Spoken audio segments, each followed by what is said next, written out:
All right, let's get into it. We're talking about Jack O'Connell today. And his story is, well, it's a wild one. This is a guy who went from being known as a total troublemaker to becoming one of Hollywood's most exciting, under the radar talents. It's a comeback story, for sure, and we're going to break down exactly how he pulled it off.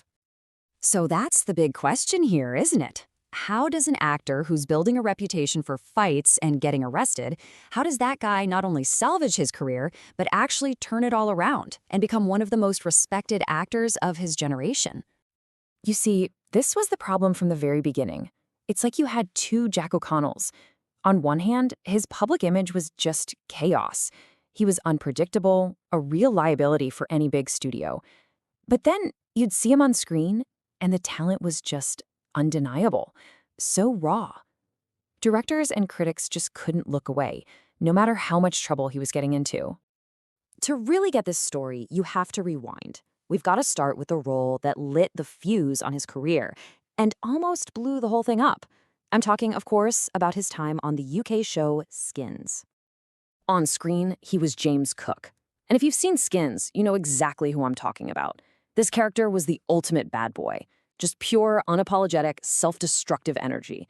He wasn't just some actor playing a part. For a whole generation of viewers, Cook felt real, and that authenticity made Jack O'Connell a star overnight in the UK.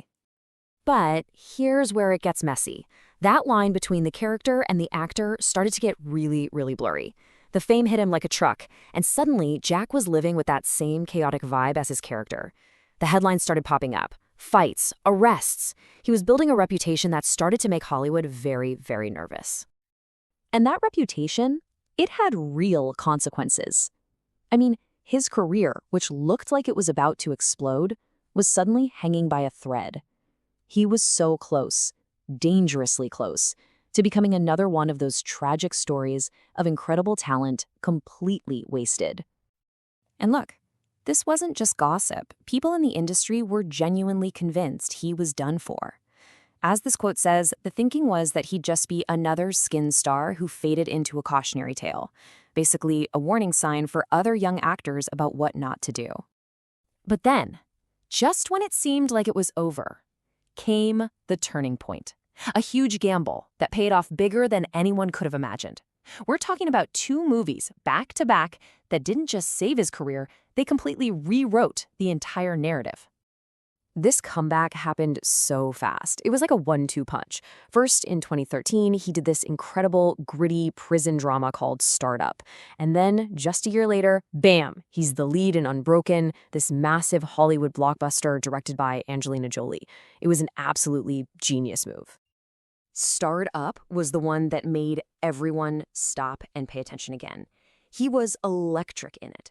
Critics just went crazy, calling it one of the most powerful British performances in years. All of a sudden, nobody was talking about the fights anymore. They were talking about his acting. And you just have to appreciate the scale of this comeback. To go from a small indie film to a $65 million Hollywood epic, that's a massive leap. And being directed by someone like Angelina Jolie, playing a real-life war hero, Unbroken put him on the global map and proved he could carry a huge movie on his shoulders.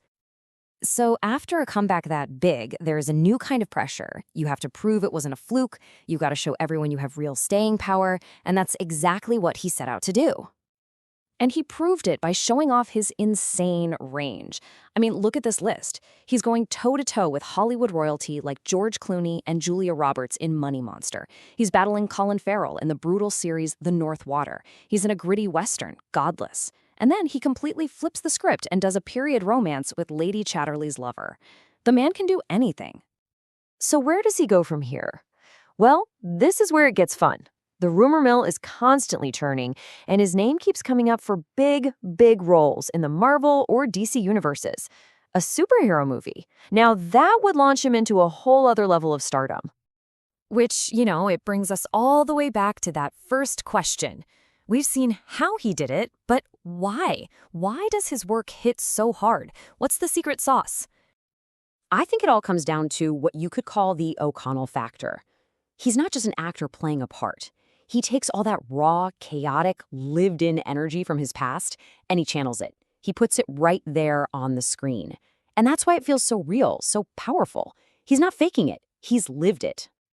So I'll just leave you with this. After surviving what should have been a career-ending flameout, after staging one of the most impressive comebacks in recent memory, is Jack O'Connell about to become the next great British actor to take over Hollywood? Everything about his journey so far says the best is yet to come.